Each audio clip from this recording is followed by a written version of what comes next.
ओम शांति। जय माता दी। आज है नवरात्रि का तीसरा दिन। आप लोगों को बहुत बहुत शुभकामनाएं। माता रानी सभी की इच्छाएं पूरी करें, सबकी मनोकामना पूरी करें, सबकी झोली खुशियों से भरें।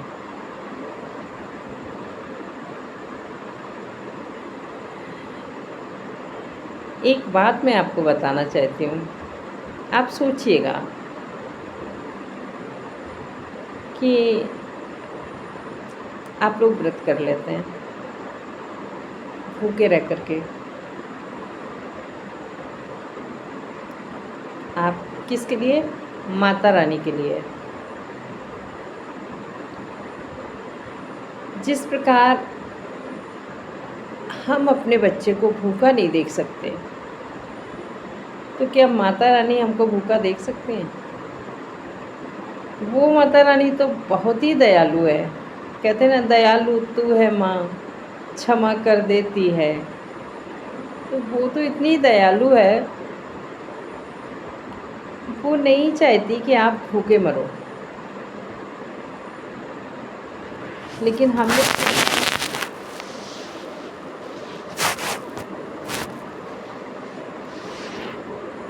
कि हाँ, शायद हम भूखे रहेंगे तो माता रानी खुश हो जाएंगी। ऐसा नहीं होता है। माता रानी भूखा रहने से खुश नहीं होती है। माता रानी खुश होती हैं बुराइयों को छोड़ने से।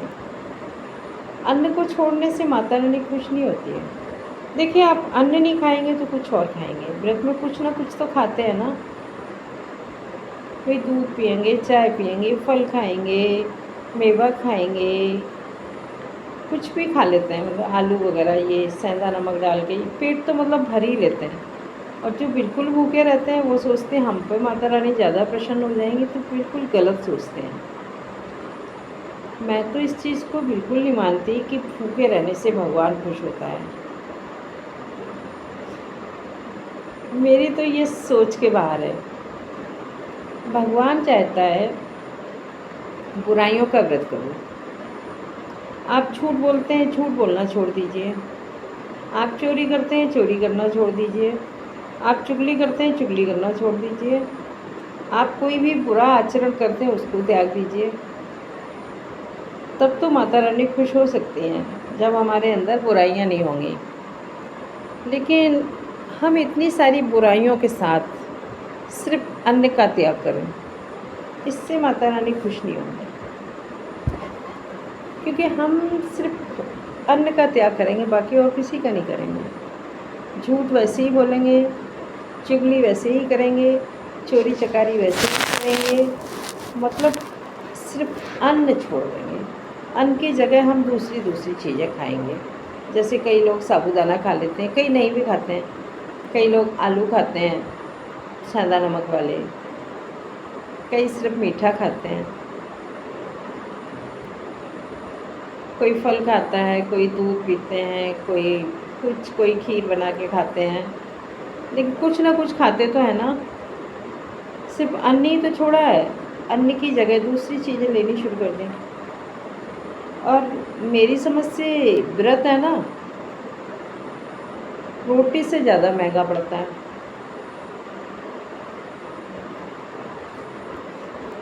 और कई घरों में मैंने देखा है व्रत के दिन कलेश ज़रूर होता है।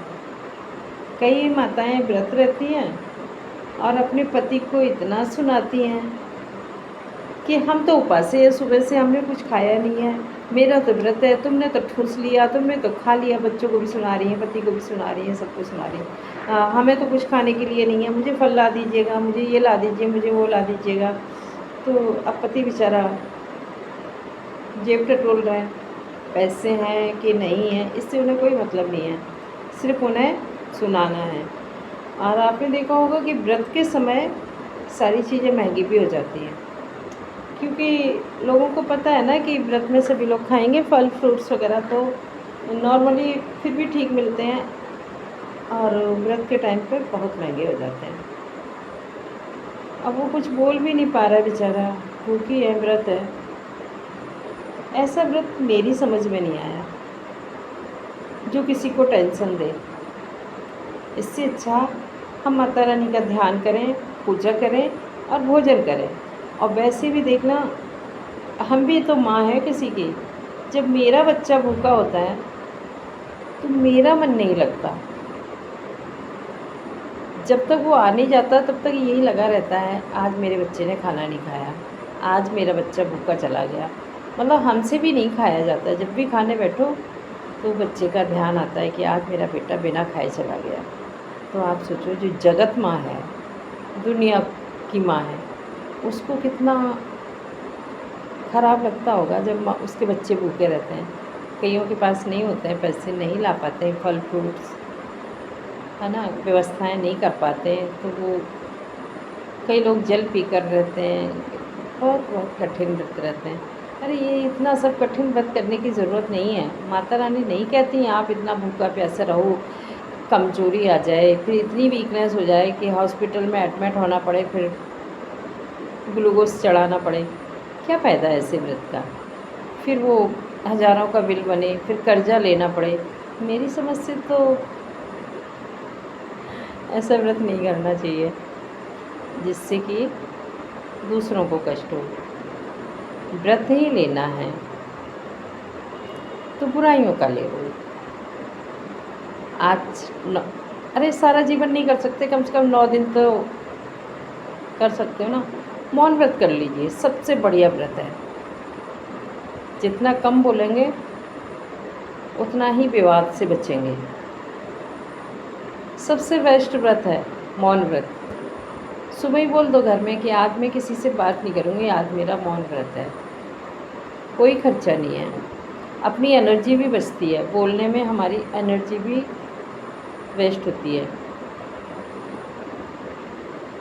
और उपवास का दूसरा अर्थ भी होता है, उप माने ऊपर, वास माने रहना। तो शक्ति कहाँ रहती है? शिव के पास। और शिव कहाँ रहते हैं? शक्ति के पास। तो शिव के बिन शक्ति अधूरी है और शक्ति के बिन शिव अधूरे हैं।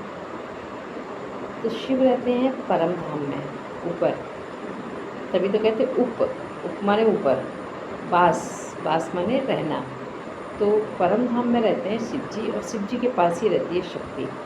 तो हमें भी यदि माता रानी के पास रहना है तो अपनी बुद्धि को उनके पास लगाना है, परम धाम में।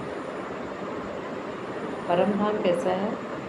सुनहरी लाल रंग का प्रकाश है, जिसमें परमात्मा ज्योति रूप में चमक रहे हैं, और उन्हीं के पास एक और ज्योति बैठी हुई है, वो है शक्ति।